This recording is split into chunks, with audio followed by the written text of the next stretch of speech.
जय माँ भगवती। आप सभी का स्वागत है इस आध्यात्मिक साधन चैनल जीवन ज्ञान में। यहाँ हम प्रस्तुत कर रहे हैं दुर्गा सप्तशती के संपूर्ण 13 अध्याय संस्कृत पाठ और सरल हिंदी अर्थ सहित। हमारा उद्देश्य है माँ भगवती की दिव्य शक्ति, ज्ञान और प्रेरणा हर साधक तक पहुँचाना। चाहे आप श्रोतागण शास्त्रों के ज्ञाता हों या प्रथम बार पाठ सुन रहे हों, यह श्रृंखला आपके लिए है, आप सबके कल्याण के लिए है। श्रद्धा से सुने, समझें और माँ की कृपा प्राप्त करें। चैनल को सब्सक्राइब करें और दिव्य साधना से जुड़ें। जय माँ दुर्गे।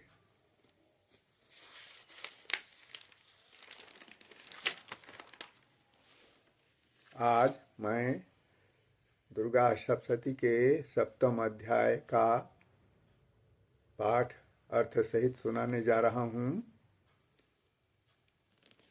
प्रसंग है चंडमुंड का वध।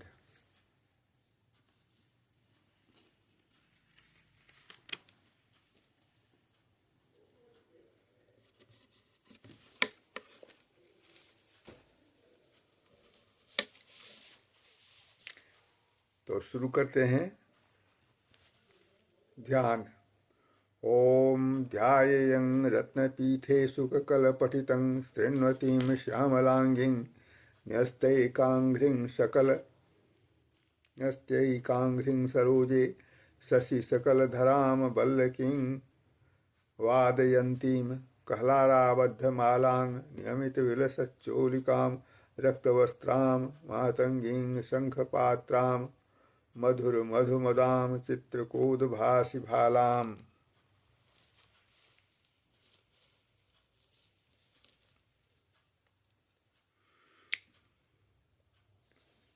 इसका अर्थ जाने। मैं मातंगी देवी का ध्यान करता हूँ। वे रत्नमय सिंहासन पर बैठकर पढ़ते हुए तोते का मधुर शब्द सुन रही हैं। उनके शरीर का वर्ण श्याम है। वे अपना एक पैर कमल पर रखे हुए हैं और मस्तक पर अर्धचंद्र धारण करती हैं तथा कहलार पुष्पों की माला धारण किए हुए वीणा बजाती हैं। उनके अंग में कसी हुई चोली शोभा पा रही है। वे लाल रंग की साड़ी पहने हाथ में शंखमय पात्र लिए हुए हैं। उनके वदन पर मधु का हल्का हल्का प्रभाव जान पड़ता है और ललाट में बेंदी शोभा दे रही है। ओम ऋषिर्वाच आज्ञप्तास्ते ततो दैत्याश्चण्डमुण्डपुरोगमाः चतुरङ्गबलोपेता ययुरभ्युद्धतायुधाः ददृशुस्ते ततो देवी मे श्रद्धासां व्यवस्थितां सिंहस्योपरि शैलेन्द्रशृङ्गे महति काञ्चने ते दृष्ट्वा तां समादातुमुद्यमं चक्रुरुद्यताः आकृष्ट चापासिधरास्तथान्ये तत्समीपगाः ततः कोपं चकारोच्चैरम्बिका तानरेण प्रति कोपेन चास्या वदनं भूत्तदा भ्रुकुटीकुटिलात्तस्या ललाटफलकादृतं कालीकरालवदना विनिष्क्रान्तासि पासिनी विचित्रकटवाङ्धरा नरमालाविभूषणा द्वीपिचर्मपरिधाना शुष्कमांसातिभैरवा अतिविस्तारवदना जिह्वाललनभीषणा निमग्ना रक्तनयना नादापूरितदिङ्मुखा सा वेगेनाभिपतिता घातयन्ती महासुरान् सैन्ये तत्र सुरारीणामभक्षत तदबलम्। 9 तक के अर्थ सुनाता हूँ। अब ऋषि कहते हैं, तदनंतर शुंभ की आज्ञा पाकर वे चंड मुंड आदि दैत्य चतुरंगिनी सेना के साथ अस्त्र शस्त्रों से सुसज्जित हो चल दिए। फिर गिरिराज हिमालय के सुवर्णमय ऊंचे शिखर पर पहुंचकर उन्होंने सिंह पर बैठी देवी को देखा। वे मंद मंद मुस्कुरा रही थीं। उन्हें देखकर दैत्य लोग तत्परता से पकड़ने का उद्योग करने लगे। किसी ने धनुष तान लिया, किसी ने तलवार संभाली और कुछ लोग देवी के पास आकर खड़े हो गए। तब अंबिका ने उन शत्रुओं के प्रति बड़ा क्रोध किया। उस समय क्रोध के कारण उनका मुख काला पड़ गया, ललाट में भौहें टेढ़ी हो गईं और वहां से तुरंत विकराल मुखी काली प्रकट हुई, जो तलवार और पास लिए हुए थी। वे विचित्र खटवांग धारण किए और चीते के चर्म की साड़ी पहने नर मुंडों की माला से विभूषित थीं। उनके शरीर का मांस सूख गया था, केवल हड्डियों का ढांचा था, जिससे वे अत्यंत भयंकर जान पड़ती थीं। उनका मुख बहुत विशाल था। जीभ लपलपाने के कारण वे और भी डरावनी प्रतीत होती थीं। उनकी आंखें भीतर को धसी हुई और कुछ लाल थीं। वे अपनी भयंकर गर्जना से संपूर्ण दिशाओं को गुंजा रही थी। बड़े बड़े दैत्यों का वध करती हुई वे कालिका देवी बड़े वेग से दैत्यों की उस सेना पर टूट पड़ी और उन सबको भक्षण करने लगी।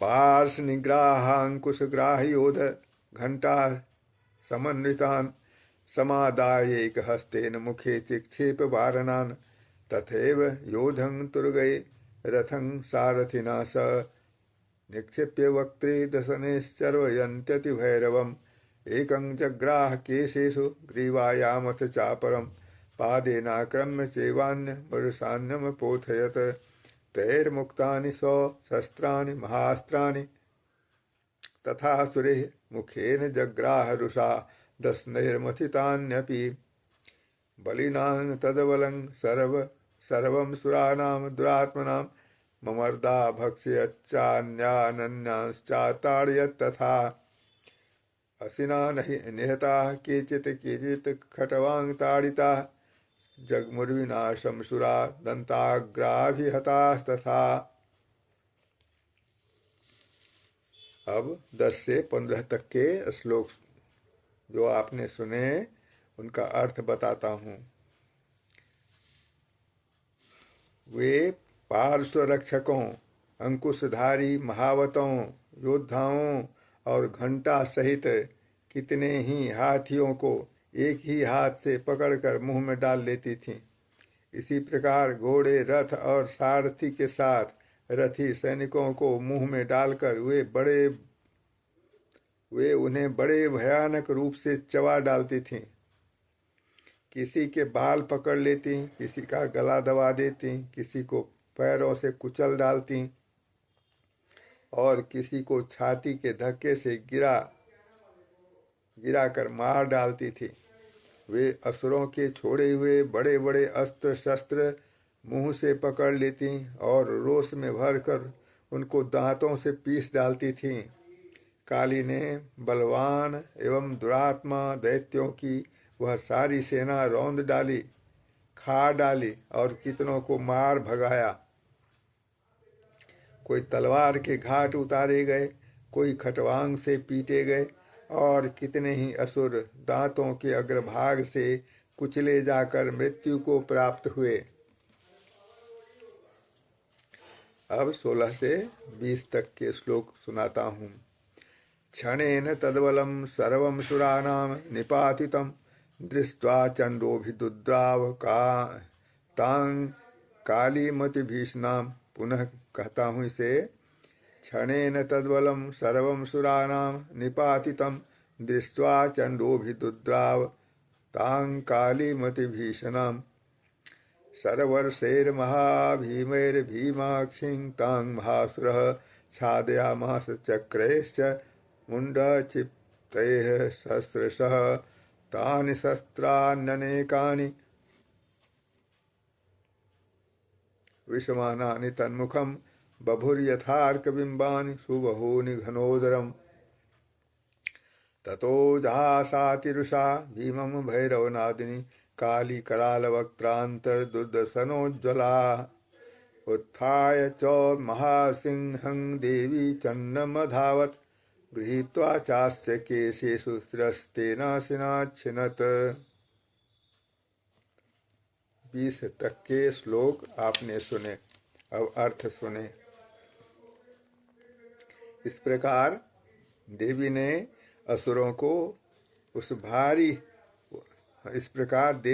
असुरों की उस सारी सेना को क्षण भर में मार गिराया। यह देख चंड उन अत्यंत भयानक काली देवी की ओर दौड़ा तथा महादैत्य मुंड ने भी अत्यंत भयंकर बाणों की वर्षा से तथा हजारों बार चलाए हुए चक्रों से उन भयानक नेत्रों वाली देवी को आच्छादित कर दिया। वे अनेकों चक्र देवी के मुख में समाते हुए ऐसे जान पड़े मानो सूर्य के बहुतेरे मंडल बादलों के उदर में प्रवेश कर रहे हों। तब भयंकर गर्जना करने वाली काली ने अत्यंत रोष में भरकर विकट अट्टहास किया। उस समय उनके विकराल वदन के भीतर कठिनता से देखे जा सकने वाले दांतों की प्रभा से वे अत्यंत उज्जवल दिखाई देती थीं। देवी ने बहुत बड़ी तलवार हाथ में ले हंग का उच्चारण करके चंड पर धावा किया और उसके केस पकड़कर उसी तलवार से उसका मस्तक काट डाला।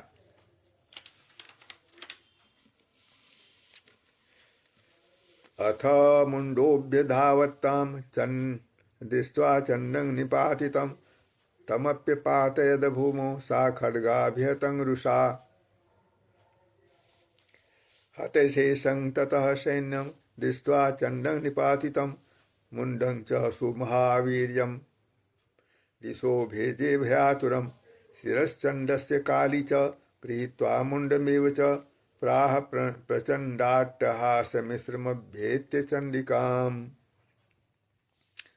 मया तवात्रूपहतौ चण्डमुण्डो महापशु युद्धयज्ञे स्वयं शुम्भं निशुम्भं च हनिष्यसि। ऋषिरुवाच तावानीतो ततो दृष्ट्वा चण्डमुण्डो महासुरो उवाच कालीं कल्याणी ललितं चण्डिकावचः यस्माच्चण्डं च मुण्डं च गृहीत्वा त्वमुपागता चामुण्डेति ततो लोके ख्याता देवी भविष्यसि। ओम।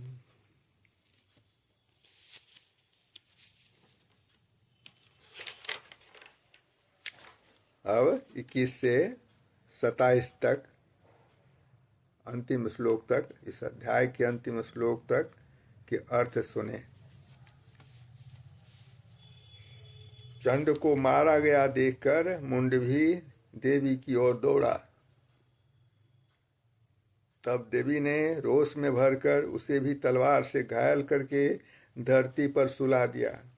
महापराक्रमी चंड और मुंड को मारा गया देख मरने से बची हुई बाकी सेना भय से व्याकुल हो चारों ओर भाग गई। तदनंतर काली ने चंड और मुंड का मस्तक हाथ में ले चंडिका के पास जाकर प्रचंड अट्टहास करते हुए कहा, देवी, मैंने चंड और मुंड नामक इन दो महापशुओं को तुम्हें भेंट किया है। अब युद्ध यज्ञ में तुम शुंभ और निशुंभ का स्वयं ही वध करना। ऋषि कहते हैं, वहां लाए हुए उन चंड मुंड नामक महादैत्यों को देखकर कल्याणमयी चंडी ने काली से मधुर वाणी में कहा, देवी,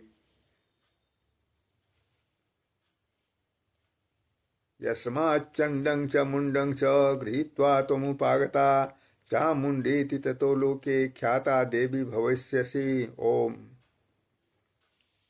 देवी, तुम चंड और मुंड को लेकर मेरे पास आई हो, इसलिए संसार में चामुंडा के नाम से तुम्हारी ख्याति होगी। यह चंडिका देवी का, माँ दुर्गा जी का आशीर्वाद था काली माता के नाम। इस प्रकार इति श्री मार्कंडेय पुराणे सावर्णिके मन्वंतरे देवी महात्म्ये चंड मुंड वधो नाम सप्तमोऽध्यायः। हिंदी में उसी बात को सुने।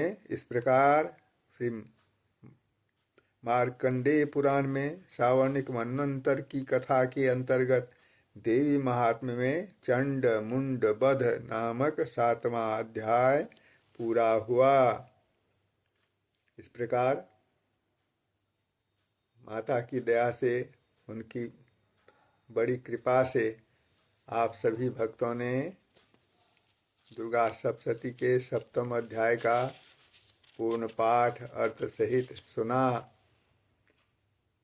माँ की कृपा सतत विश्व के सभी प्राणियों पर बनी रहे, सभी श्रोताओं पर बनी रहे, यह प्रार्थना है, मेरी विनम्र प्रार्थना है उनसे। सभी श्रोताओं को मेरा प्रणाम, बारंबार प्रणाम। जय माँ भगवती। अगले दिन हम लोग फिर मिलेंगे, 8वें अध्याय का पाठ सुनाएंगे अर्थ सहित। रक्त बीज वध होगा, उसका प्रसंग।